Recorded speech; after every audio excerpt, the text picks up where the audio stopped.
Just AKA losing that money, AKA spending it on like stupid stuff. I was spending it on Une baguette s'il vous plaît. Hustle, good music. incredible. I was freaking out. 2000. Man, I go by the name of Travis. Well, what if he has dope slip mats though? So That's whack. stop hating. Like, Travisscott is the last rock star of our generation. He's transcended what traditional hip-hop is. He fathered a new style with Future called trap music.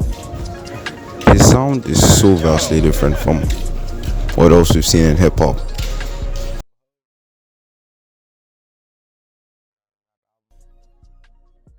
it true that your parents were sending you money for college, thinking you were still in college, and you were actually already in New York, traveling toward a music career? yeah, my mom would send me like some money every like 2 weeks for books and like food and my rent. So I use that on like straight gas and taxis or like plane tickets or whatever. I was spending the money on like clothes, whatever. Then I got caught and then she just like cut me off. Yeah, how'd that conversation go? Like once she found out that you were taking her money and spending it on all this other stuff. Man, she was just like, what the oh, you crazy wasting my money. It's crazy, just like going ballistic, man. Like, she didn't talk to me for like a good 3 months. It was. But you knew you was wrong though, right? You knew you was Nah, wrong though, right? I wasn't wrong, man. Cause it's wrong in a sense, maybe. Keep going, don't stop. Don't stop, I wanna see how it is. But then, to me, I felt like it was right just cause like, I knew what I was doing with the money. It wasn't like I was going out buying drugs. I was going out like, harming myself and going out spending it on like stupid stuff. I was spending it on like things that was gonna get me to like the level of just where I'm at now. So you're following your dream. That's your defense. Yeah. Your defense is that you're following your... Yeah. Well, what's she saying now? Like honestly, how does she feel now? Oh man, she loves it, man. She comes to like almost every concert. She works at the AT&T store where I grew up, so mad kids just like come by and just like say what's up to her, check on my mom. It's like amazing. Has your mom said anything to you? Is she asking at all about you, the pictures all over the place of you appearing to date Rihanna? Yeah, she calls me about like all types of stuff she see on TV. That's but not what I asked. But does she think the Rihanna thing is cool? Because the rest of us think that's really cool. Like we're very happy for you. She is happy for you as we are about that. Y'all are crazy, bro. Y'all are wow. I mean, your mom, if she happy for you, we're happy for you. We want to be happy with you. Thank you, man. You guys are crazy. You guys are crazy.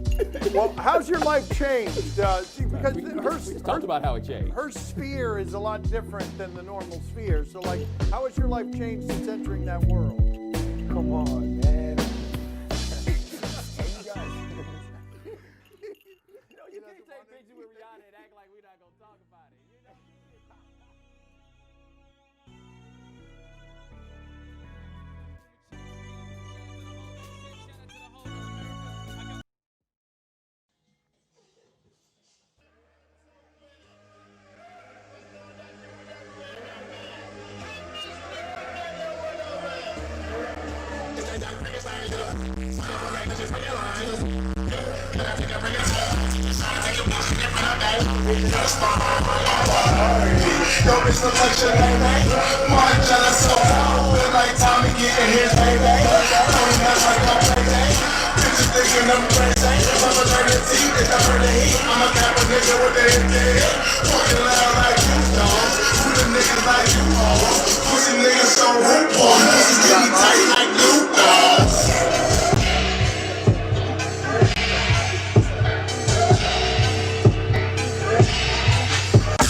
on the release of Utopia, Travisscott's fourth official studio album.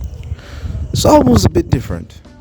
He was coming off the Astroworld incident and he took a few years off. Now, when he released the album, he made a splash. There were hits like Fiend, I Know, Circus Maximus. He released the mid-length film, Circus Maximus, part of the album. The album was different. It was a different soundscape. It was mixed and mastered by Mike Dean and Travisscott. The album was telling a story of a man who's been searching for utopia everywhere, in all places, in drugs, in fame, in women, but he never found his utopia until the end. He found his utopia where he's peace at, in himself. He had to accept all that had gone wrong.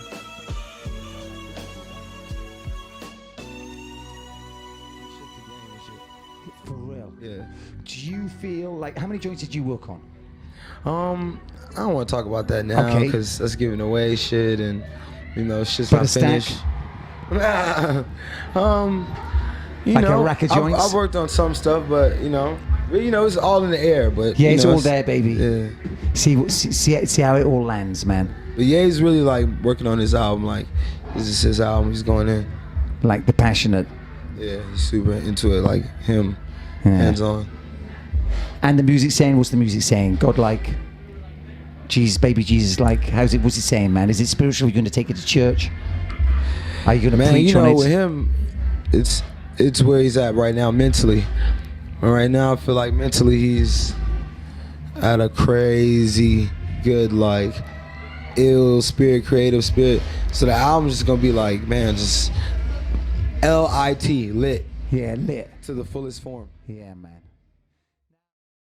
You really did seem to catch some breaks, right? Or like, was it that video really resonated with people? Well, yeah, I mean, I was like, man, I've been really trying to like put people onto my sound for like since I was like 17, 16.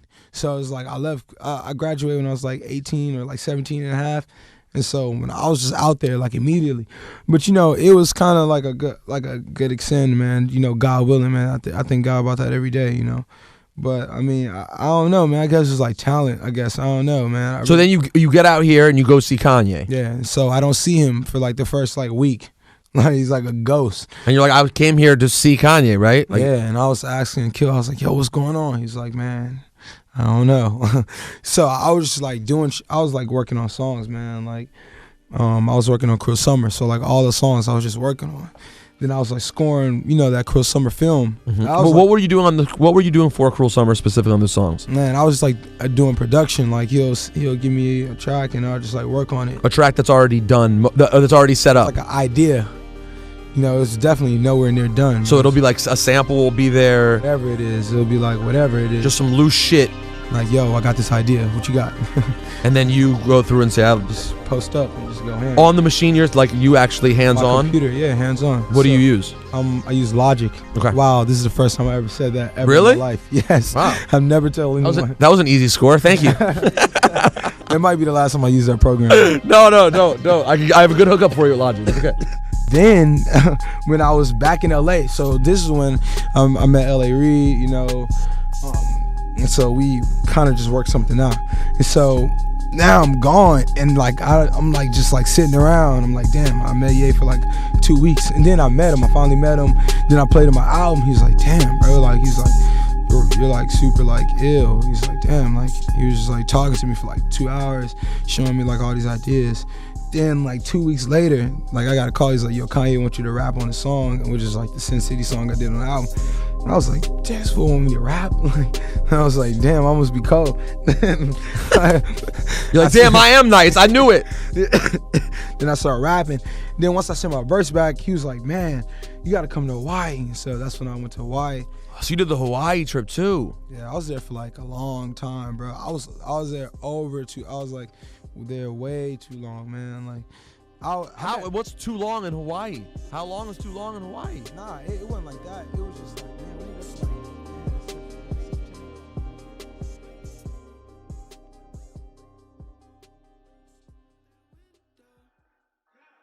Don't I'm from this place. It's probably like 10 minutes outside. It's called Missouri City, aka Mo City. It was something new every day. You know, just the culture kind of just like influenced just aesthetic and kind of like helped us curate like visuals and emotion in the music and beats and certain elements of like what I would do in music kind of be taken from like Houston. It's kind of like the way I walk, talk, certain things I do, you know, it kind of just influenced that. Yeah. Well, you know, my next album, man, I'm kind of trying to, it's called Birds and Trap Sing Me Night, and what it really is basically how you see all my friends and like growing up here. I'm not saying that it's a trap, like, you know, we not in the fucking projects, but it's just like how you want to express yourself, you know. I feel like everyone like gets constricted either by their parents or by just life. Like, they don't teach kids how to like, you know, you can be creative, you can do this. It's this like system of like, you know what I mean? This is like behind my house, like the back of my house. This is where I got my whole vibe for like my album, my whole vibe for like who I am as a person, my whole mood board for just rodeo, my whole mood board for like everything I needed and everything I thought about. You know, this is kind of like where I got it. Like, you'll be out here right now and it'll be like, you know, horses and shit just like walking next to you, man. It's like the most beautiful thing. You know, it's like the upside of like being out in Texas and shit. Man, I had this like love-hate relationship with this place though, man. It's like, just like the loudest it's gonna get.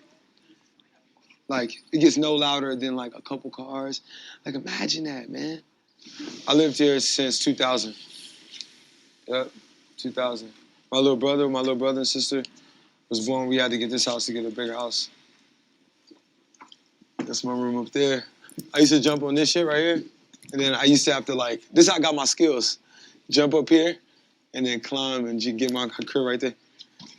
Hey! How you doing? Good to see you. My mom used to always kick me out the crib.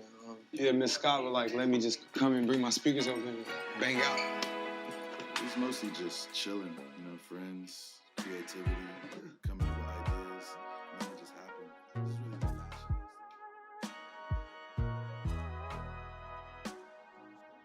Biggest artist of the 2010s. His music formed a generation. He and Future basically invented trap music. Not invented per se, but they're the fathers of trap music. Their music changed the world. Travisscott came up the scene with Days Before Rodeo, the precursor to Rodeo. And in the summer of 2015, he released Rodeo, his debut album. The album consisted of 16 tracks that were pure bangers. Bangers, bangers, bangers. Every track was a hit. Travis had made it. He got signed to Good Music. He was on top of the world. He was the biggest artist in the world at the time. Then he released Birds in the Trap. Travisscott is genuinely, and I believe, the very last rock star of our generation. There's no one else on beats. The King of Rage, Travisscott. Seek adventure.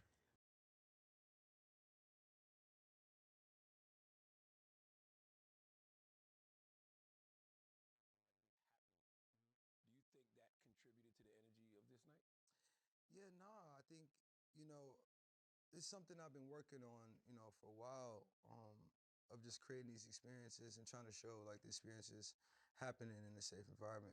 You know, us as artists, we trust, you know, professionals to make sure that, you know, things happen and people leave, you know, safely. You know what I'm saying? And this night was just like a regular show. You know, it felt like to me. As far as like, you know, the energy, people, it didn't feel like it was like, you know, people didn't show up there to just be harmful. People just, I think, showed up to have a good time, and it's, you know, something unfortunate happened. And I think we really just got to figure out, you know, what that was, you know? Does raging make it harder to identify when something is going wrong in the crowd? Well, I think, you know, raging is just you know, they have a textbook, you know, definition, but, you know, in concerts, we've grown it to be just an experience of having fun. It's not about just, harm. It's not about that. It's about just letting go and having fun, you know, help others, you know, love each other. It's not about just, you know, harm. That's not what it's all about. The show isn't just rambunctious for an hour. You know, that's not what it is. Oh, trust me, I grew up on crunk. Yeah. So, you know, I understand, you know, you don't want it to get too out of hand. Yeah, but you know, the energy is high, you know, and you know, that's why you want to just make sure that, you know, people are surrounded, to make sure that people are just having the best experience, you know what I'm saying? You know, I can't say the energy is high, but you know, you make sure that people are there for people to have like the best experience and leave. You know? Yeah, you want people to have a good time. You don't want people to get hurt at all. Yeah. And you know, God forbid, pass away. And you know, it's typical for you to stop a show to make sure fans in the crowd get the help, you know, they need. There's even footage of that night of you doing that during the set. Were you unable to sense like a difference in urgency this time around? I mean, yeah, because, you know, you stop the show, but, you know, if something's gonna happen, if it's something detrimental, somebody's gonna let you know, or, you know, the show just stopped. And, you know, that just wasn't the case, you know. I just kind of stopped the show, you know, you just ask, you have a call and response with the fans. You try to, you know, generally get a response, but, you know, if you don't get like a hard stop, you know, it's just, you can't, you just go off of what's going on, you know, which makes it so like, so crazy, cause like, you know, I feel like if, you know, anyone would have known, it would have just been like, it wouldn't have got that far, you know. What headspace were you in when you posted that initial response video? I mean, it was, I think it had to have been the night of, you know. So I was just in a headspace of just trying to get a communication out to my fans, you know. I had little to no information, you know, so I was just trying to figure it out and just communicate to them, you know. Yeah, I was just reacting just literally just to get something to the fans, you know. It's people that showed up. Do you regret that initial video? Do you regret reacting in that way, or not having all the information before you said something? I mean, yeah, because, you know, you just don't know what's going on, but at the end of the day, I just wanted to get something out. You know, how my message came out, I can't, you know, I can only go off what I know, but my true intentions of it, you know, was really just trying to get a message across, and, you know, really wanted to just touch to the fans, touch to the families, you know, that we here, we grieving, and we'll get through this, you know, through this process. So what did you know in that first video? I mean, at that time, I think we just knew that, you know, people passed, you know. We didn't know how, you know, that it was, you know, the news, you know, I think police came out and said something, you know, you're just going off of what you're seeing in the news, you know, you don't really know nothing. And then as the days go on, you start collecting a little bit more information. They said there was like chaos and trampling being reported since the early afternoon, like hours before the show even started. Were you informed of any of that ahead of time? Well, no, like, you know, the police, he came and to my trailer, and he congratulated me on, you know, the event and, you know, having something like this in Houston. He let me know that it was you know, mishap at the merch booth earlier. You know, they shut it down, but they opened it back up. They seemed to got it under control. You know, he was gonna step out and just let us know if we need anything, you know, have a good show. That was it. You know, a lot of the criticism, you know, from the tragedy, they say, is in the poor planning and understaffing of the event. As an artist, do you have any involvement in any of that? Well, I mean, we just, as an artist, you just do the creative. And for this being my festival, you know, I got, you know, bring artists, you know, creatively produce it. And, you know, we just trust in the, you know, the professionals to kind of just make sure that, you know, people, you know, are taken care of and, you know, leaving safely. You know, I just can control what I can on the stage, and then, you know, you have the professionals control what they can in the crowd, you know. It's just hard, because as an artist, you know, you want to have like the best shows, and you want to have the best experiences, and you know, you link with professionals to handle that side of it, you know, and then, you know, you want to know what's going on. I think that's what we got to figure out, you know, and figure out what happened there, how did it happen, you know. You spoke on the Houston police chief, his name is Troy Finner, he came to you and he said he voiced concerns over the crowd energy. So what did you and your team like do with that information? What you got? Well, I think that's what the media, said, but I think it read to more so that he wanted us to, he knew that our crowd was, the type of crowd that comes at a heavy crowd. So to communicate with him if we were doing anything outside of the week's itinerary, that week we were doing like a lot of charity stuff prior to the festival. So, the security at most of the events, but he was just letting us, I guess in that statement he was just saying if we do anything outside of what we had on our itinerary, let him know. But we didn't even get to that point.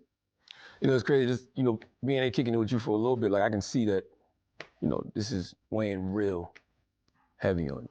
Yeah. So how much do you feel a sense of responsibility for what happened that night? Well, fans come to the show and have a good experience, and I have a responsibility to figure out what happened here. I have a responsibility to figure out the solution. And I gotta, and hopefully this takes a first step into, us as artists, having that more insight of what's going on. You know what I'm saying? And the professionals to kind of, surround and figure out more of an intel, whether it's tech, whether it's more of a response, whether it's whatever the problem is, to figure out that, and in the future, moving forward in concert safety, make sure this never happen again. But let's talk about those professionals. Like how much responsibility do you think like Live Nation and Score More, the promoters, have in all of this? I mean, they do their job of, setting these things up. So, I mean, I think, they when we dial into what, specifically happened here, I feel like, even they can kind of help, figure out what happened in a sense. But at the end of the day, I think collectively, everyone needs to just figure out the bottom line solution. But, especially in concert safety, definitely gotta have, make sure that, these things are done right. You think these festivals are too big, man? 50,000 people is a lot of people for anybody to control. Yeah, but there are festivals that are bigger, way bigger.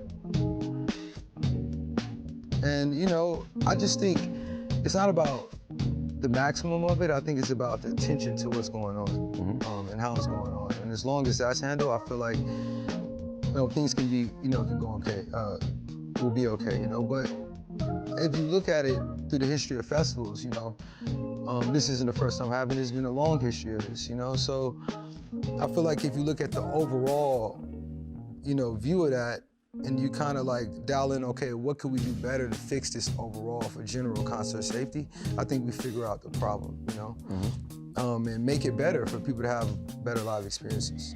Live Nation reportedly agreed to end the concert early after the Houston PD and the fire department declared it a mass casualty event, but the concert continued for another 40 minutes. Was there ever any communication to you on stage that you should end this?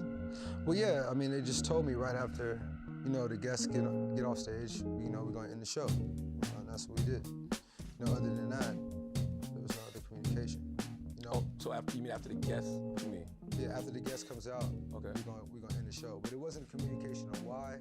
It was just, that's what came through my ears. Oh, so they didn't say stop now? No. Oh, gotcha. Wow. Do you feel like people are forcing more responsibility on you because you are the front man, because it was Astro World?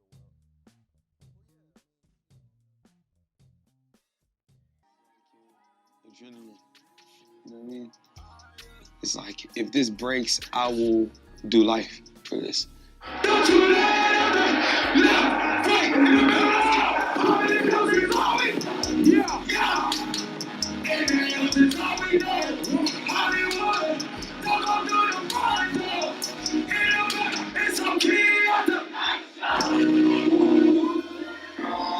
Everybody in the section, everybody on the floor, 2 hands to the sky right now. Billboard, 1800, welcome to motherfucking Houston. We do it.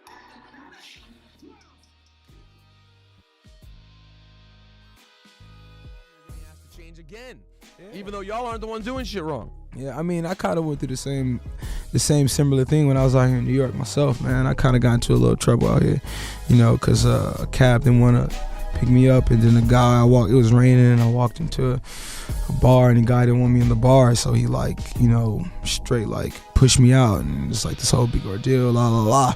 So I mean, yeah, that stuff, it's never gonna stop. Damn, so you were just having one of those nights. Couldn't get a cab. Yeah, couldn't get a cab. cab. And then you couldn't even walk inside the restaurant because it was that day it was raining super hard, like right after the XXL show. Remember that? Right after. You're talking about a few weeks ago? Yeah, that when the Friday night? Yeah, when we had that, when it was raining, like Friday night when it was like a monsoon. Yeah. I remember it well. It was that day.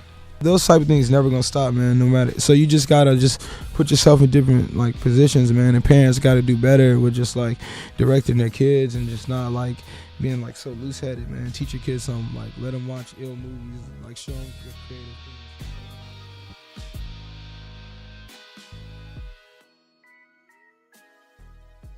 So they can remember that name, remember my name, just remember the city, Houston, remember the fun. You know? Yeah, it's how it look, yeah. By the check, yeah.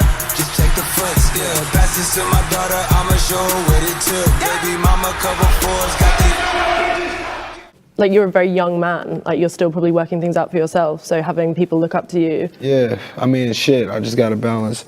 I just gotta balance it. I mean, it's shit hard, shit, I'm dealing with that shit every day, but shit, I'm gonna figure it out. It's really finding who you are, that's where you really, you know, I'd be like Steve Jobs, man. You be listening to these dudes talk, and it's kind of they go through these different levels and stages of finding where they at mentally, and I think maybe they experimented with drugs on a come down, man, because they're dealing with so much pressure. I don't think that was just the key to them finding things, you know. Some people might do drugs and sporadically spaz out and come up with the craziest shit possible. That's also a possibility. But I don't think I think that's in them.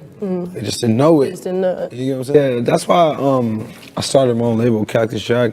And I've been having this in my mind idea for since I begun, but I feel like I ain't never want to just put anybody in an opportunity where I really can't help them. I feel like now I'm in just such a you know, good place to where I can help artists. Before I leave, I just want to leave the whole world inspired. I just want to leave a trail of inspiration, a timeline for when, you know, I shifted culture. You know.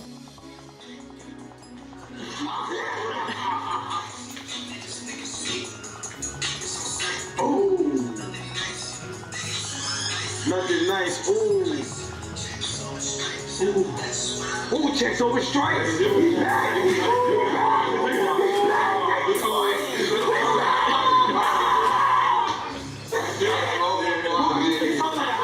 I try to do it all the time, every year. I try to just make it a leading way, whether I work with artists, whether I work with producers.